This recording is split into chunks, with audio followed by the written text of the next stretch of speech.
MechAssault. Where do I even begin with this one? My first MechWarrior game was MechWarrior 2 on PlayStation, or Mech Commander on PC if that counts. But MechAssault, that was probably the first and maybe only game in the series I actually felt hyped about. Why? Well, picture this. One rainy Canadian afternoon, my dad randomly hands me some money and tells me to walk up to Blockbuster and buy an Xbox. Still don't know why. Lord knows I was kind of a total wiener back in my teenage days, but I'm not gonna deny that it was very nice of him. But I took that money and bought the Fusion Frenzy bundle. Jammed it under my shirt, came home, and basically played it non-stop for the rest of the year. Of course, before that, I'd usually rent an Xbox with my brother so we could play Splinter Cell, Breakdown, or watch him run through stuff like Dino Crisis 3. And also, here's where my brain made zero sense. I was already buying Xbox games before I even had the system, which is probably why my dad wanted to buy it for me, because I was wasting money with that. Don't ask me what I was thinking. Probably something to do with too much Mountain Dew in my veins and way too much Doritos in my stomach. Not healthy times, but they were good times. Back then, MechAssault was heavily marketed as the Xbox game. Giant mechs, big guns, stomping puny humans with their useless little weapons. Don't waste your ammo. Pretend that those poor bloody infantry are bugs and step on them. That was pretty much all we needed. It also didn't hurt that a bunch of older, serious celebrities were out there bragging about playing it online. And I think I saw most of that through like G4 at the time. But before you ask, no, I never got to play Xbox Live. Internet wasn't exactly common in Southern Ontario where I grew up. And that's a shame because MechAssault was one of those games I overhyped in my head. I wanted the customization of Armored Core and endless replay value. Instead, I beat it in one afternoon. At the time, I was crushed. Now, as an older, half-blind gamer with less free time, beating a game in a day sounds like a blessing. And honestly, Xbox games back then were all about spectacle. And for its time, MechAssault delivered that in spades. But, hey, let's not spoil the whole video in the first few minutes. So, MechAssault kicked off a short little series. 2 main games on the original Xbox and one weird spin-off, Phantom War, that somehow ended up on the Nintendo DS. No, I haven't played it. I'm calling it weird strictly through speculation alone. The fact that it was a Microsoft-owned franchise on a rival console, well yeah, that is weird, though it's probably happened a dozen times. I'm just too lazy to wade through Google's bloated mess to check. But if you know any other examples like that, feel free to drop them in the comments below. Anyhow, here's where things sort of stood in the MechWarrior mythos at the time. Microsoft had bought Fast Studios, strictly pretty much because Mech Commander was such a good game. They figured, hey, let's use this new toy to make a console exclusive, instead of another RTS game. Go figure. Day One Studios also helped out, but I'm not sure in what capacity. Maybe they wanted to lure hardcore PC fans to the Xbox, or maybe they just wanted to cash in on whatever hype was still hanging around the Battletech tabletop game in 2002. Either way, they tied MechAssault directly to Xbox Live, even tossed in some free DLC if you committed to playing it over time. Nowadays, that's pretty common, but back then that really sweetened the deal. Now, out of all the MechWarrior adjacent games, MechAssault probably has the simplest story to follow. You don't need to know deep Battletech lore to get it. Sure, the extra knowledge adds some flavor, but this one's basically a side tale that doesn't affect the larger timeline. Structurally, it's a lot like MechWarrior 3. Barely any cutscenes, just an intro, some scripted in-game moments, and then voice acting to fill in the gaps, mainly through briefings. And that voice acting, it's actually not too bad. You're just outside of the base perimeter. They won't be able to tell that you're not one of them unless you provoke a response. In other words, don't engage the enemy until we can tap into their comm information. Mercenary, you continue to annoy me. You are mistaken if you believe your small wins will ensure greater victory. The infidel never wins. Which is good, because there are only 3 speaking roles. You've got Major Natalia, Lieutenant Foster, and the villain Strader. Of course, you are the classic silent protagonist. Every protagonist was at the time. Now, the cast was Shelley Reynolds, Troy Lund, and Ken Bunyan. All 3 did solid work here, but sadly MechAssault didn't really launch their careers. Reynolds never went beyond a couple roles, despite having a long history of voice acting before the MechAssault series. but mostly got stuck with side characters, though a lot of them being full-on acting roles. Vanya did land work in big franchises like Halo, but almost always as background NPCs. Likely if you played those games, you've heard his voice 1,000 times. It's kind of a shame, honestly. This was a big, high-profile Xbox game. You'd think it would have put them on the map. Truly, I suppose the voice acting world is a cruel mistress. As for the actual plot, well, it's dead simple. You're a pilot from the Wolf's Dragoons, a mercenary group, which in Battletech and MechWarrior games is basically the easy button of storytelling. Your dropship, the Icarus, gets shot down over a planet called Helios, and you stumble across the Word of Blake, a tech-obsessed cult. At first, I thought they were some offshoot of the clans due to the presence of clan mechs here, but nope. Just a group of zealots chasing lost tech, or rogue tech, I guess. Their leader, Strader, spends the entire game shaking his fist at you like a Scooby-Doo villain every time you ruin his plans, but fails to actually act most of the time. In a weird way, I sort of kind of love his rambling at times. He's got that over-the-top hammy bad guy thing going on. Really though, that's the entire story. That's truly it. You go from mission A to B, while Natalia and Foster banter in your ear.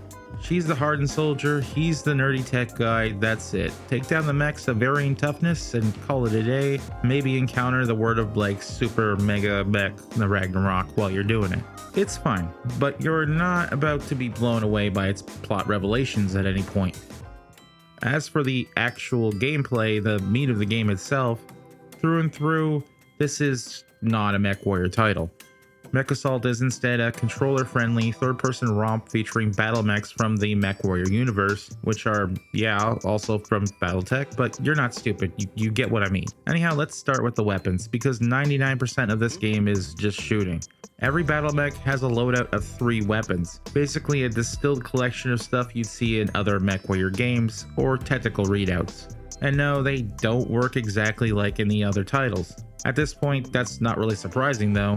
Even the MechWarrior games themselves kept tweaking how weapons functioned over time. The point is though, they work, and in MechAssault, they work really well. This game is extremely arcadey. You've got unlimited ammo and weapon upgrades that are tied to how much special ammo you pick up. Each weapon has 3 upgrade levels, but you'll rarely hit that final stage unless you know exactly where all the pickups are and ration your ammo carefully. Otherwise, you'll just blast through it before reaching the threshold. Why? Because the whole game is about running and gunning. No sim elements here, just pure action. Your health is even restored via pickups in the environment, rather than having to carefully tread through a mission and learn to react in situations accordingly. And no, there's no customization. This has been stripped away, along with all the micromanagement seen before. All that remains is a less oppressive version of the heating system, basically there to make sure there is somewhat of a penalty for overfiring your weapons, which have unlimited ammo. But I'm not about to hold a lack of simulation features against it. This isn't MechWarrior. Instead, you choose whatever battle mechs you've unlocked before starting a mission, unless the mission forces you into a specific model. And there are plenty of missions like that, so heads up. Sometimes you'll be in a Mad Cat, other times you'll be in a Hunchback, or maybe an Atlas. Honestly, I think those restrictions were mainly there to introduce new players to the big name mechs, and to hype up fans who already recognize them. Mission objectives are usually straightforward. Go here, blow that up, sometimes you're on a timer, it's always a building, turret, or tank. Occasionally they do mix it up. Maybe you're escaping in a mech or even on foot in a power suit. It's not a whole lot to dig into, but really there's not really anything wrong with simple either, is there? It's a solid experience with only a little bit of jank, and this mostly comes from the controls. Movement isn't always responsive, sometimes feeling a bit sticky, as if you're combating the aim assist. And switching weapons with face buttons instead of the D-pad feels clunky, but it's also because this sort of design hadn't really become common at this point. By today's standards, the gameplay is absolutely unspectacular, downright basic. Tons of games before and after it handled the exact same style of third-person action the same way. Aside from its Battletech paint job, the best word for it is straightforward. This obviously doesn't mean it's bad or anything. MechAssault is incredibly solid, but it's that way because it doesn't actually take any interesting turns in gameplay style and instead focuses on being just simple, like I said before. Although, funnily enough, GamePro once described MechAssault as A blitzkrieg of metal mauling combat and strategy, purely for stick jockeys. It's no sim, but it's not simple either. Were we playing the same game here? The only real problems come later in the campaign.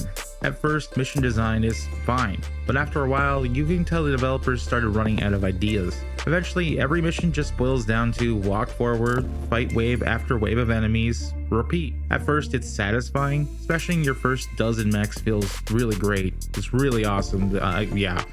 But it gets old fast. Those early moments where a mission was highlighted by a tense encounter with an enemy battle mech can be amazing, but this starts to fall flat when it's always the same setup. Only the number of mechs grows to the point that you're trying to outlast half a dozen or more at once. And when things get overwhelming and you finally blow up, you restart the entire mission.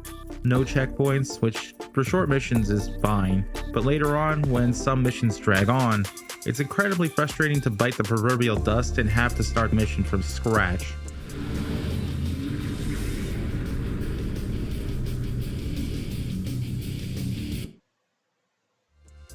Of course, the big selling point back in the day, as I said, was multiplayer over the newly launched Xbox Live service.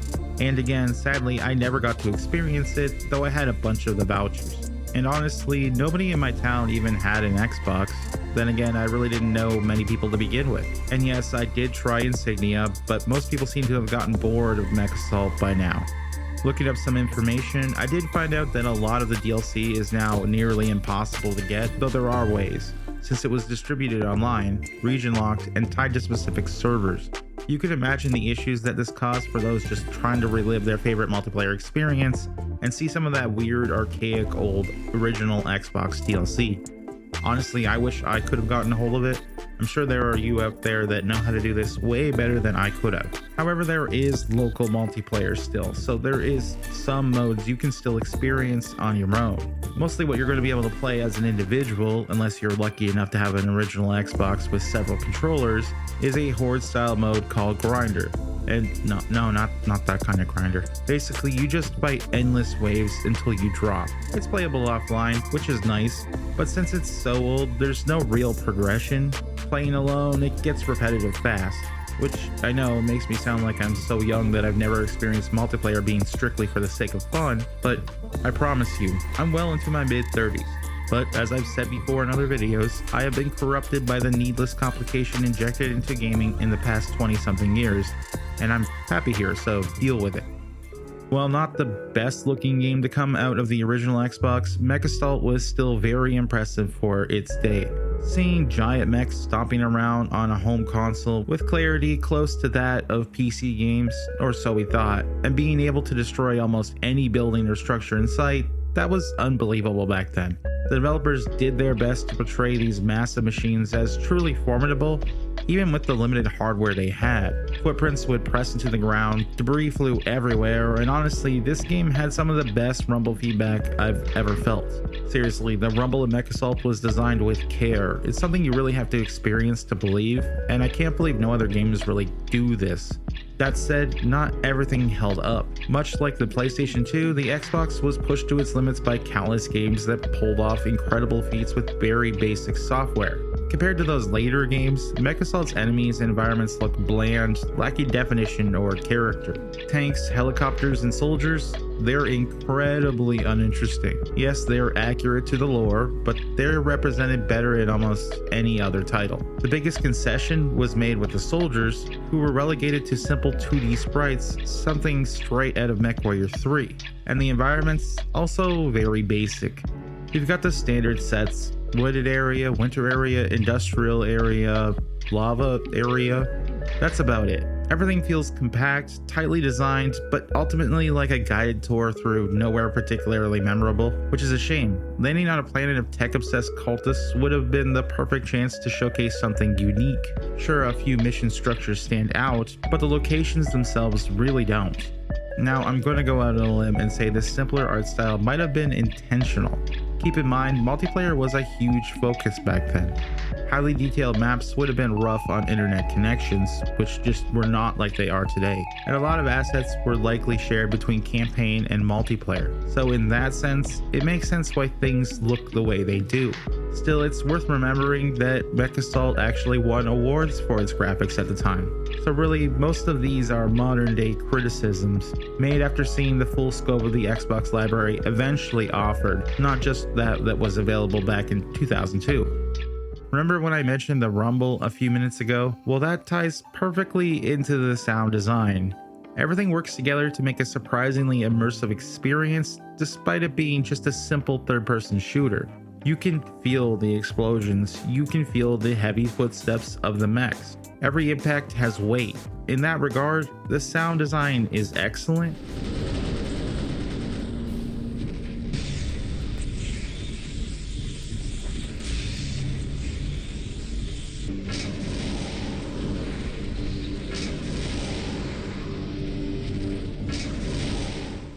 It also enhances the death animations, which are awesome, at least the first dozen times you see them.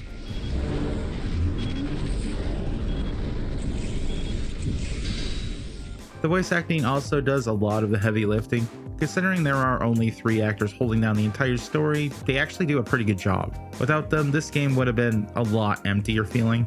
The mission briefings themselves are already bare bones, and if it wasn't for Natalia and Foster chatting about these objectives, you basically get a couple of sentences and be thrown into battle. It would have had that Gun Griffin Blaze vibe, where you feel totally isolated, like you're fighting aliens instead of other pilots. Now the soundtrack, well, it's a bit catering. Look, I'm a metalhead, I like my metal. But here it's obvious that they were trying to cash in on that teenage power fantasy. What we got was a very in-your-face soundtrack of rock and metal riffs. Sometimes during battles, I could only hear the drums pounding while I was taking down rival mechs. And yeah, as a teenager, that did work. It was cool. It made me feel like I was in the middle of some big destructive power trip. But looking back now, doesn't that kind of misrepresent the Battletech universe? I don't know. It's just a vast, complicated thing that's old and multi-layered. I don't know. What I do know is that at the time, it sold me completely. You throw me into a Mad Cat with a thumping metal soundtrack behind it, teenage me was 100% in. But 30-year-old me was a little grumpy about it, I suppose. MechAssault is a solid, straightforward experience. What else is there to say? It wasn't a MechWarrior title because it just wasn't supposed to be. This was something new, made for a new console, and honestly, it's a fun afternoon if you want to commit the time to it, which isn't really that much time. It's one of those 4 to 6 hour type experiences. No, you're not going to learn anything about Battletech through this. And no, you don't need to play any other games in the franchise to understand it. That was probably the point. I don't even think Microsoft really cared about the Battletech IP at this stage. They just wanted to make as much money as they could from it. And honestly, I stick to the conclusion that they probably also wanted to migrate MechWarrior fans over to their new console. And I think for a moment, they might have actually done that. MechAssault wasn't a flop in any way. It wasn't even negatively received. Plenty of people still post about their fun memories with it or call for ways to bring its online back. Its biggest crime was the limitations it placed on its mechs, but even that made sense given what the game was trying to be. For me, the real issue was the heavy focus on multiplayer, which left the campaign feeling lackluster. It's not bad, but it lacks all the deep lore and complication that the other games do have. It's not bad, but it's probably best reserved for the curious, not for someone looking for a deep Battletech experience. So what did you think of MechAssault? If you played it, what's your best memory with the game? Did you experience it online back in the day? Let me know in the comments below, and I'll see you in the next video. Of course, I'm also dedicating this one to my significant other, Noodle. And no, that's not her real name, but that's what I'm going to call her. Thank you, and I'm back, I guess. Yeah.